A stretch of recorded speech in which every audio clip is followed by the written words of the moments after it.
Hello and नमस्ते दोस्तों, welcome to our new weekly analysis video. हमारा जो पहला पेयर है वो है euro USD. Euro USD daily time frame पर एक काफ़ी बेयरिश मोमेंटम के साथ फॉल किया है और अपने प्रीवियस लो को भी ब्रेक किया है और यहाँ पर एक रिट्रेसमेंट क्रिएट कर चुका है। फिबोनाची लेवल जो है वो हमारा एक रेजिस्टेंस क्रिएट करेगा मार्केट में। तो यहाँ पर अगर हम वापस से अपने बेयरिश मोमेंटम में कंटिन्यू करते हैं तो हमें यहाँ पर एक बेयरिश ट्रेंड मिल सकता है। यूरो यूएसडी पेयर यहाँ पर एक साइडवेज मार्केट भी क्रिएट कर सकता है और हमें अपॉर्चुनिटी देने के लिए थोड़ा वेट भी करवा सकता है। तो यहाँ पर अगर आप देखें तो हम अपना रेजिस्टेंस जो है उसे सेट करते हैं। तो ये हमारा जो प्रीवियस रेजिस्टेंस है उसके हिसाब से लेवल निकला है और अगर यहाँ पर इसे ब्रेक करने में ये सक्सेसफुल नहीं हो पाया तो यहाँ पर बेयरिश ट्रेंड कंटिन्यू कर जाएगा और हमें यहाँ पर एक शॉर्ट अपॉर्चुनिटी मिल सकती है। शॉर्टर टाइम फ्रेम पर अगर हम देखें तो यहाँ पर जो मोमेंटम है वो बुलिश काफ़ी तेज़ी से हुआ है और अगर आप यहाँ पर शॉर्टर टाइम फ्रेम ट्रेडिंग के लिए देखना चाहते हैं तो मैं आपको सजेस्ट करूंगा कि यहाँ पर एक आप पुल बैक का वेट कीजिए वापस से एक बुलिश ट्रेड लेने के लिए। तो यहाँ पर जो ब्रेकआउट आया था और वापस से एक रेंज क्रिएट किया है और फिर से एक ब्रेकआउट आया है, तो यहाँ पर एक चांसेस बन जाते हैं कि रीटेस्ट वापस से लेगा और मार्केट अपने प्रीवियस लो को रीटेस्ट करने आएगा और वापस से अपने हाई पर क्रिएट कर सकता है या फिर यहीं से रेंज बाउंड होकर मार्केट बेयरिश मोमेंटम भी दे सकता है।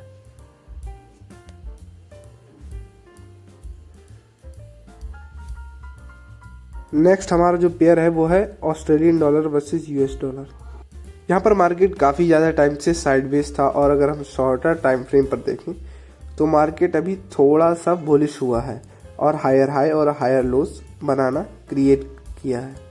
तो यहाँ पर अगर हम डेली टाइम फ्रेम पर देखें तो अभी मार्केट कुछ उतना खास परफॉर्म नहीं कर पा रहा है, बट शॉर्टर टाइम फ्रेम पर यहाँ अपॉर्चुनिटी मिल सकती है एक लॉन्ग पोजीशन के लिए।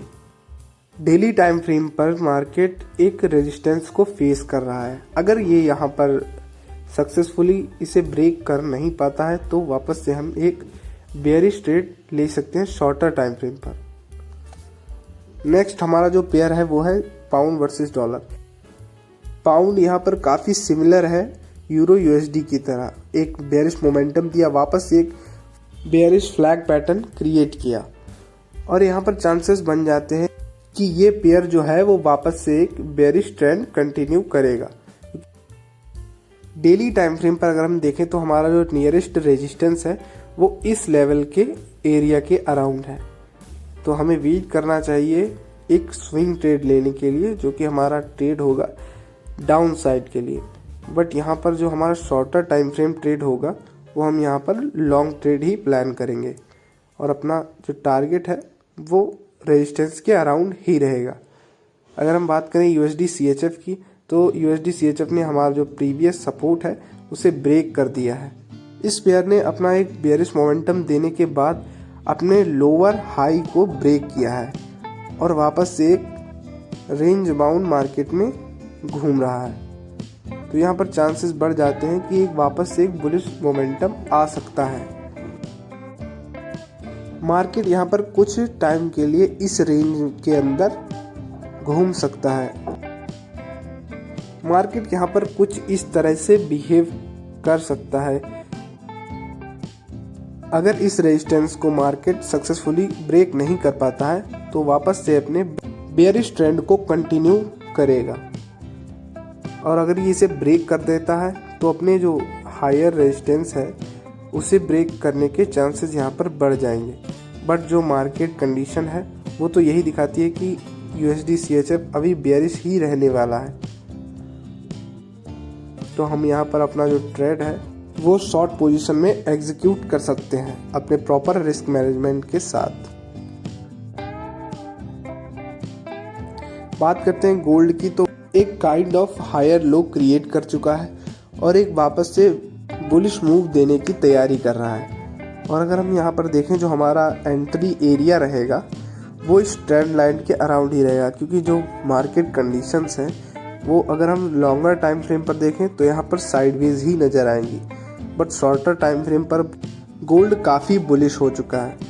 और अगर हमें शॉर्टर टाइम फ्रेम पर एक अच्छी अपॉर्चुनिटी मिलती है तो हम यहाँ पर डेफिनेटली ट्रेड एग्जीक्यूट कर सकते हैं बाय डायरेक्शन में। और अगर हम यहाँ पर अपना मार्केट स्ट्रक्चर देखें तो गोल्ड ने काफ़ी अच्छी रिकवरी करने के बाद एक पुल बैक लिया है, तो ये पुल बैक यहाँ पर इसका सपोर्ट का काम भी कर सकता है, या फिर अगर इसे ब्रेक करता है तो हमारा जो नेक्स्ट सपोर्ट है वो 90-20 के अराउंड होगा।